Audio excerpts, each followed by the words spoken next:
dari Indonesia nikah di Taiwan.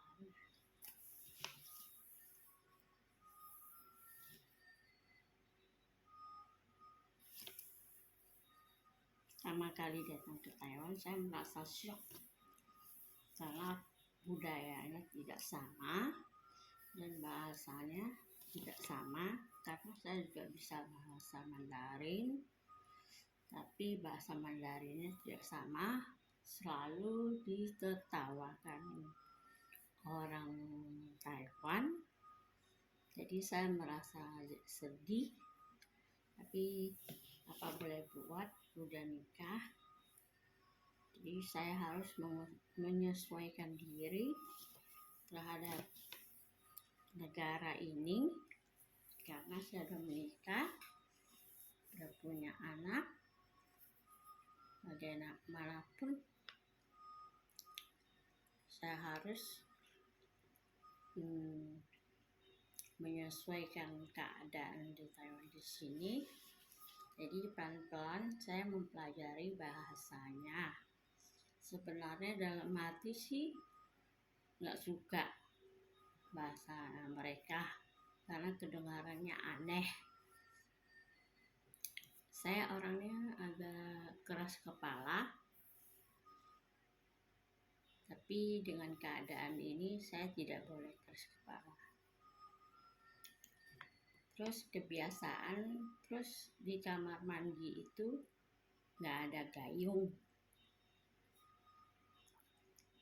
Terus kalau mau cebok, mau apa, nggak ada, semuanya pakai tisu. Dan mereka makannya pakai sumpit. Terus sayur-sayurnya itu sesuai dengan musim. Jadi musim apa ada sayuran apa.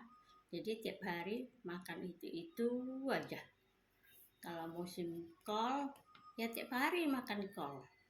Kalau musim sayur yang lain, ya pokoknya sesuai dengan musim lah.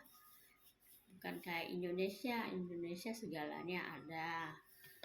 Mau beli sayur apa aja ada. Kalau di sini nggak bisa. Jadi makannya itu tiap hari itu aja. Sampai saya juga heran, kok kenapa orang Taiwan beli sayur kok itu aja sih? Apa nggak ada sayur yang lain? Tapi karena saya nggak pernah keluar,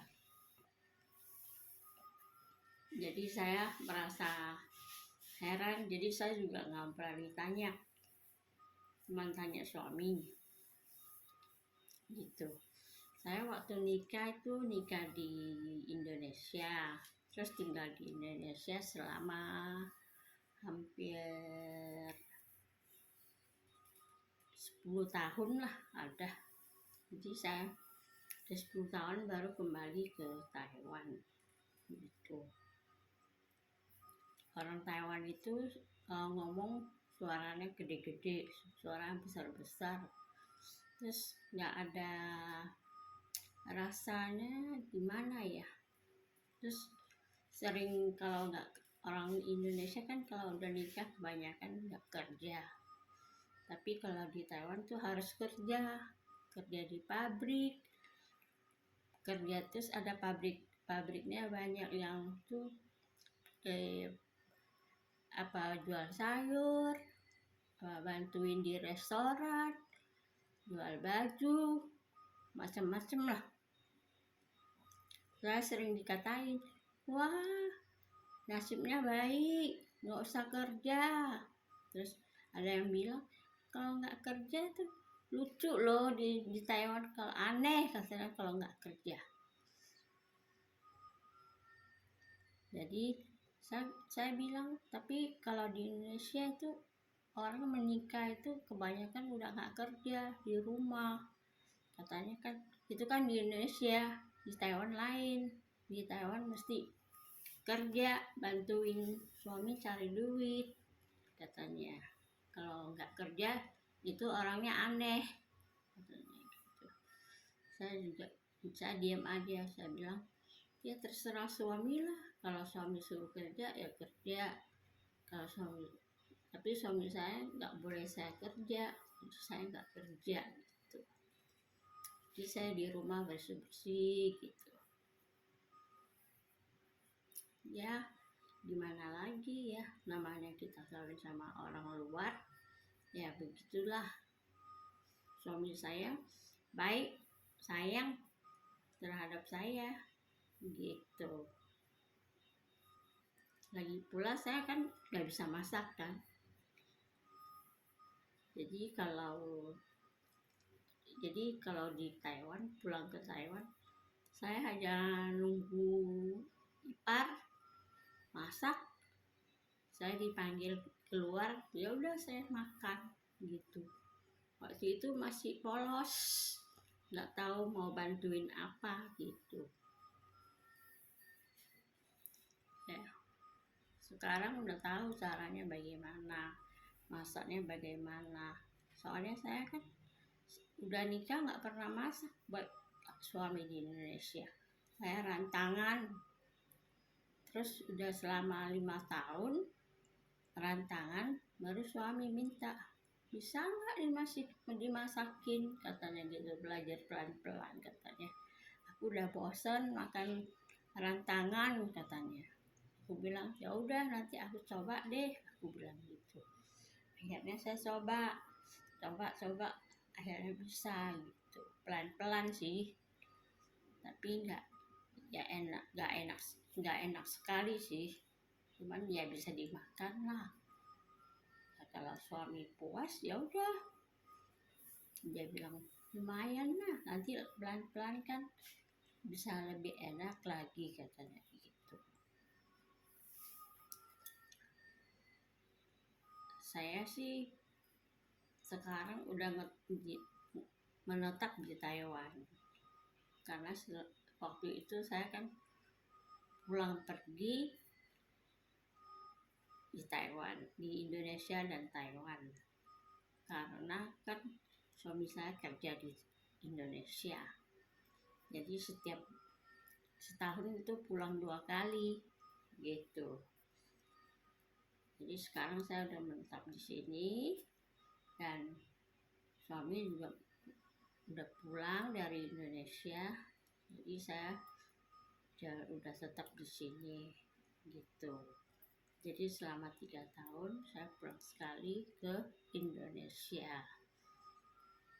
Tapi bagaimanapun saya tetap suka Indonesia, karena Indonesia makanannya enak, mau kemana-mana juga enak. Pokoknya cinta Indonesia deh. Habis kan makanannya enak ya. Kalau di Taiwan kan nggak bisa cari kan, susah carinya, mesti masak sendiri lah. Habis rempah-rempahnya juga susah dicari gitu. Dan waktu masih muda saya jarang makan itu rendang apa gitu, jarang, soalnya mama jarang masaknya itu masakan Cina gitu. Yang dimasak itu cuma sayur nangka, ayam gulai, cuma itu aja gitu.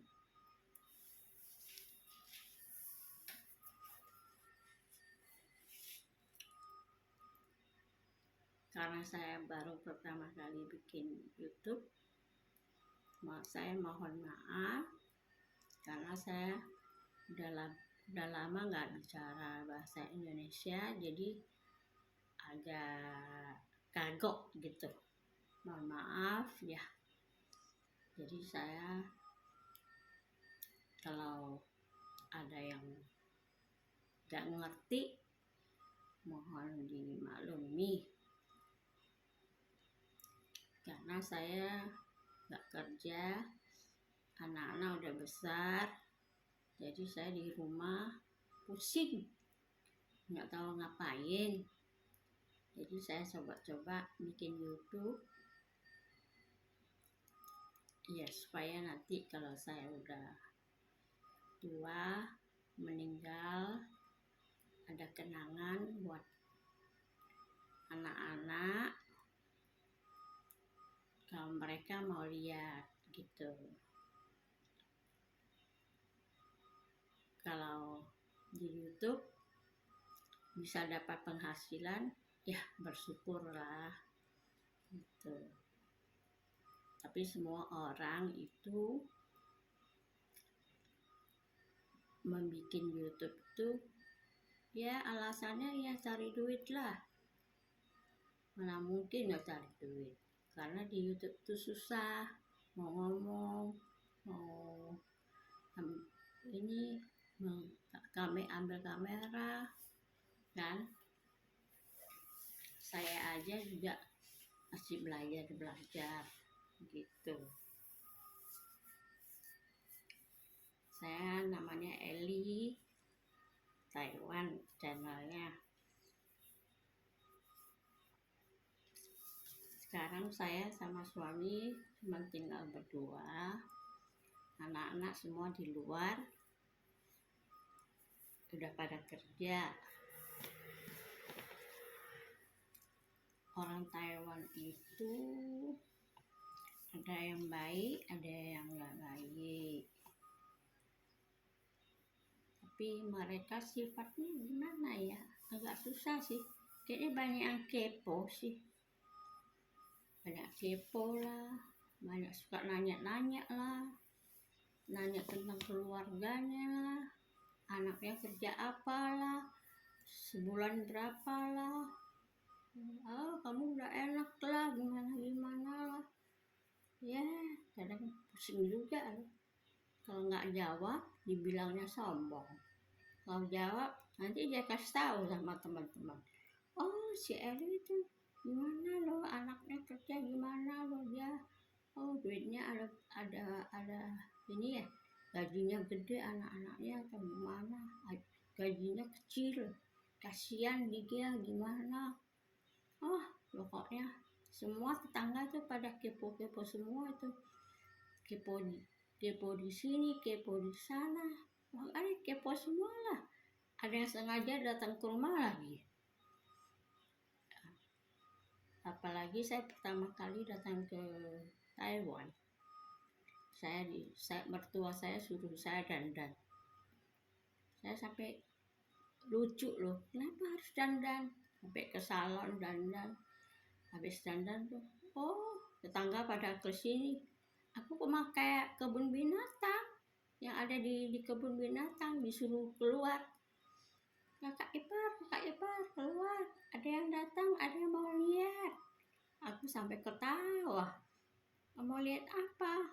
Mau lihat kakak ipar. Aku bilang, hah? Aku sampai setiap hari tuh ada tamu datang tuh, tetangga semua pada. Aku dipanggil lagi, kakak ipar keluar, ada yang mau lihat, katanya gitu. Bingung kan? Jadi kan kayak binatang kan, kayak binatang peliharaan. Itu jadi kan kayak kebun binatang lah kita. Saya di kamar, nanti dipanggil keluar, terus diliatin, terus ngomong, oh kamu bisa bahasa ini ya gitu. Iya, saya bilang sedikit saya bilang gitu, tapi enggak banyak sih, saya bilang gitu. Soalnya lain bahasanya, saya bilang gitu. Oh gitu ya. Nah, udah sampai di sini dulu ya. Lain kali ketemu lagi. Bye bye.